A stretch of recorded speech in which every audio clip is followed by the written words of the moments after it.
Et salut tout le monde, c'est Buldex. Aujourd'hui, on se retrouve pour l'épisode numéro 3 de Comment scripter en 2021. Donc aujourd'hui, ça va être les fonctions. Donc je tiens à rappeler en fait que je me base sur Alvin Blocks dans le fond pour l'ordre des vidéos un peu là. Parce que, c'est ça. Parce que pourquoi se casser la tête d'un sens, hein? Donc voilà, moi j'explique en français. Donc je vous conseille d'aller voir aussi sa vidéo parce qu'il va expliquer en anglais. Donc ça va vous faire apprendre l'anglais. C'est vraiment ce qu'il faut en script. Mais moi, je vous explique avant pour être sûr que vous compreniez, puis après ça, vous allez voir sa vidéo. Ça va vraiment vous aider. Surtout que là, c'est juste des vidéos de 10 minutes, donc il n'y a rien là. Donc, on s'attaque tout de suite aux fonctions. Donc, comme vous pouvez voir ici, avant la vidéo, j'ai fait ces lignes de code-là. Donc ça, ce que ça va faire, ça va changer la transparence, comme vous pouvez voir, à 0.5. Après ça, 0.3. Après ça, 0.1, 0.7, puis 1. Donc, ça va être totalement invisible à la fin, à cause qu'on a mis 1. Boum, comme ça. Donc, les fonctions, c'est quoi tout simplement? C'est pour éviter de se répéter. Donc, je vous explique. Ici, on change beaucoup la transparence. Pardonnez-moi, j'ai le hoquette un peu. On change la transparence beaucoup ici. Donc, ça devient assez redondant et long. Par exemple, si je voudrais par exemple une autre part ici, là, on va appeler my part 2. Voilà. Puis que je voulais aussi changer my part 2. Comme ça, bam, bam, bam, bam. Donc là, les deux seraient transparentes en bout de ligne. On peut le voir. Ça fait vraiment gros. Ça fait vraiment gros, puis pas beau, puis tout ce que vous voulez. Donc, ce qu'on pourrait faire, c'est une fonction tout simplement qui va un peu contenir tout ce code-là, puis qu'on va pouvoir exécuter plein de fois. Donc, pour faire une fonction, une fonction, c'est tout simplement un bloc de code. Donc, c'est quoi un bloc de code? C'est quelque chose qui contient du code, qui peut être soit réutilisé ou peu importe. Euh, donc, une fonction en anglais, ça s'appelle function. Donc, si vous tapez function, il va vous le mettre en rouge parce qu'il reconnaît le mot. Puis là, si on va faire changer transparence, comme ça. Donc ça ici, si vous donnez le nom de votre fonction, qu'est-ce qu'elle fait? Donc c'est important d'être quand même précis, mais pas trop. Il ne faut pas que ça soit deux phrases de long. Pas d'espace, évidemment. Dans les noms, pas d'accent aigu non plus. Éviter. Mais je crois que ça fonctionnerait quand même, mais évitez quand même. Ensuite, vous ouvrez la parenthèse et là, vous allez voir qu'il va la fermer tout seul et qu'il va mettre le nom en jaune parce qu'il reconnaît en fait, ok, c'est une fonction, donc il met le nom de la bonne couleur. Et ensuite, vous allez faire entrer et là, vous allez voir qu'il va vous rajouter un end ici. Et vous allez voir que votre curseur est un peu décalé. Donc ça, on appelle ça l'indentation, tout simplement. C'est parce que ça revient à appuyer sur la touche Tab ici. Donc si je fais Back et je réappuie sur Tab, ça va me réaligner, tout simplement. Donc c'est vraiment une bonne pratique de toujours indenter son code. Par exemple, de toujours laisser comme un espace comme ça dans les blocs de code. Parce que sinon, ça rend vraiment pas bien. Là. Par exemple, même vous voyez que là, il le replace pour moi, là, même si je fais exprès. Donc, vérifiez que votre code soit bien indenté. Puis si vous avez un peu la flemme, vous pouvez faire Format Document ou Format Selection. Là. Puis ça va simplement le formater comme il faut. Là. Par exemple, je fais ça comme ça. Là. Normalement, il devrait l'indenter comme il faut. Donc ça, c'est vraiment bien important à comprendre au début parce qu'on envoie trop souvent des scripts de personnes qui sont pas indentées puis des trucs comme ça. Donc c'est vraiment un peu chiant. Voilà. Donc là, ce qu'on veut faire, on veut changer la transparence des deux parts. Donc on va par exemple copier ça. Par exemple, on veut le rendre invisible. My part, hop, comme ça. Ici. Ok, donc là, ce que ça fait, notre fonction, tout ce qui est entre le function puis le end, ça va le runner. Donc ici, on change la transparence de my part. Puis ici, on change la transparence de my part 2. Donc là, on va voir. Mais normalement, ça devrait pas fonctionner. Parce que, tout simplement, on n'a pas appelé la fonction. Là, on a juste dit, je veux que tu contiennes ce code-là, mais on n'y a pas dit de l'exécuter encore. Donc pour l'exécuter, il faut appeler la fonction qu'on dit. Pour l'appeler, on écrit son nom, tout simplement, changer transparence, puis là on fait entrer, puis là il va nous mettre les parenthèses. Donc c'est bien important que ça soit pas comme ça, il faut qu'il y ait les parenthèses pour appeler la fonction, tout simplement. Donc là, ce qu'il va faire, il va changer la transparence. Boum, là, vous voyez qu'il l'a exécuté.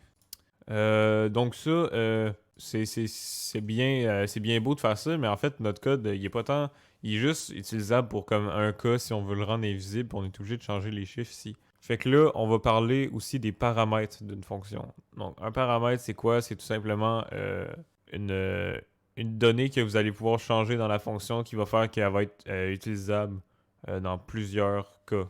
Donc, pour définir un paramètre, ça va être dans les parenthèses ici. Donc, dans les parenthèses, on va l'appeler par exemple transparence, comme ça.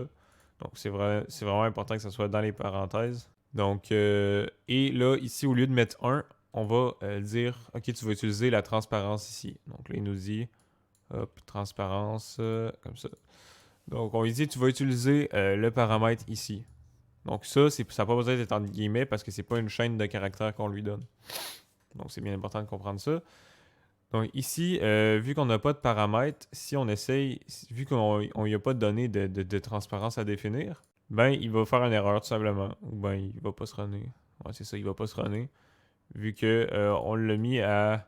Le transparence, ça vaut nul, ça, parce qu'on n'y a rien donné ici. Donc si on veut que ça fonctionne, par exemple, qu'il soit semi-invisible, on va mettre 0.5 dans notre paramètre ici. Donc on va faire run. Et voilà, c'est transparent 0.5. Tout est beau, donc on pourrait le mettre. Ce qui est beau avec ça, c'est que là, on peut le changer par exemple à 1, puis là, il va être invisible. C'est vraiment rapide. Les fonctions, c'est vraiment un des principaux trucs qu'il faut vraiment se connaître. Donc, c'est pour ça que je recommande aussi d'aller voir la vidéo d'Alvin Blocks, de toute la série. De la regarder en même temps parce que ça va vraiment vous aider non seulement en anglais, mais aussi à revoir les bases en même temps puis avoir d'autres explications un peu différentes. Qui se ressemblent quand même, mais quand même différentes un peu. Donc, c'est vraiment important. Donc, par exemple, je vais vous montrer une fonction qu'on appelle, qui est disponible dans tous les scripts, dans le fond, là, comme le print. Parce que le print, c'est une fonction, là, comme si vous vous souvenez, là, le print, on faisait ça comme ça. Donc, on appelait une fonction, puis le paramètre, c'était une chaîne de caractères. Ici, tout simplement. Donc, la fonction print, dans le cas de chez Roblox, ça doit être un truc comme ça, le print. Tu as pas string, mais tu as le texte, par exemple. Là. Puis là, ici, il y a le code euh, pour print dans l'output. Là. Donc, ça doit ressembler à un truc comme ça. Donc, c'est pour ça, le print, on a fait une fonction au dernier épisode sans savoir c'était quoi. Donc, voilà. C'est important de le savoir. Sinon aussi, on a aussi une fonction qui est déjà inclue dans le Lua, c'est le wait. Donc le wait, ça veut dire quoi? Ça veut dire attends. Ça veut dire attends avant de continuer. Puis il faut lui préciser des secondes. Donc par exemple, une seconde. Donc attends une seconde avant de continuer. Donc ce qu'on peut faire, c'est qu'on peut changer la transparence, par exemple, à 1. Puis là, on veut le faire toujours de plus en plus visible. Donc là, on fait 0.9. Tac, tac, tac, tac. Bon, on le fera pas au complet, là. Vous avez compris le but. On va le faire jusqu'à temps qu'il soit semi-invisible, comme ça. Donc là, ce que ça va faire, ça va changer la transparence, ça va la mettre à 1, ici. Et donc le bloc ne sera pas visible. Ça va attendre une seconde, ça va le mettre à 0.9, donc il va être un petit peu visible. Ça va attendre une seconde et ainsi de suite, ça va se rendre jusqu'ici. Donc on peut aller tester ça. Donc invisible, hop, un peu visible, un peu visible, un peu visible, un peu plus visible, un peu plus visible. Puis là, ça l'arrête, vu qu'on est rendu ici. Donc voilà, le wait aussi, c'est quand même important à savoir, une fonction importante. Mais il ne faut pas en abuser non plus, parce que quand vous faisiez un wait ici, le reste de votre code ne s'exécute pas. Donc pour là, c'est pas vraiment un problème en ce moment, pour nous. Mais ça peut le devenir dans d'autres trucs plus compliqués que vous demandez pourquoi que mon code en dessous, ma fonction, pas ma fonction, mais mon truc il se run pas, mais c'est parce que vous avez un wait tout simplement. Puis on va voir plus tard aussi les coroutines qui vont permettre en fait dans ton script de pouvoir le run à une autre place pour que ton script continue de runner, mais ça c'est vraiment plus tard. Donc ici on pourrait même avoir plusieurs paramètres, par exemple. Si on voudrait que, je sais pas moi, là, la couleur, le color. Puis là, on dirait game.workspace.mypart.color, blablabla, est égal à color, comme ça, on dirait ça. Puis ensuite, dans nos paramètres, on irait dire la couleur, brickcolor 3.black par exemple. Et là, il irait mettre notre couleur. Donc les paramètres, c'est séparé de virgule, comme vous pouvez voir. Puis même affaire quand on le définit dans le fond. Donc là, je vais pas le faire parce que bon, on a compris le principe. Puis je pense que ça fait déjà quand même 11 minutes. Euh, les fonctions, je vais en reparler. Mais je pense que ça fait le tour pour le moment, là. Évidemment, pour avoir une autre fonction, ici, function apparaître. Donc, pas d'accent en l'UA, évidemment. Apparaître, puis là, on aurait genre une fonction comme ça, bam, apparaître, comme ça. Donc là, ça runnerait notre fonction. Aussi, un truc bien important, euh, dans notre cas ici, ça fonctionnerait pas parce qu'ici, on dit changer transparence, mais la fonction est pas encore définie. Donc, il faut la définir.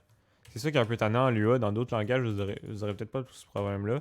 Mais il faut mettre les fonctions, en fait, avant de les appeler, toujours. Donc là, si je fais run, mon code s'exécute. Donc faites vraiment beaucoup de tests, là. Jouez avec les propriétés des parts. Faites des petits jeux pas compliqués, là. Peu importe, là, un truc, même si c'est nul, là, c'est bien important que vous essayiez, vous rencontrez des erreurs et tout. Ça va être bien important. Donc là, ça fait déjà 12 minutes et demie pour cet épisode-là. Sinon, on se retrouve dans le fond pour l'épisode 4. Tout simplement. Donc, n'hésite pas à t'abonner. Si tu as aimé la série, tu peux mettre un like et tout. Donc, à toutes.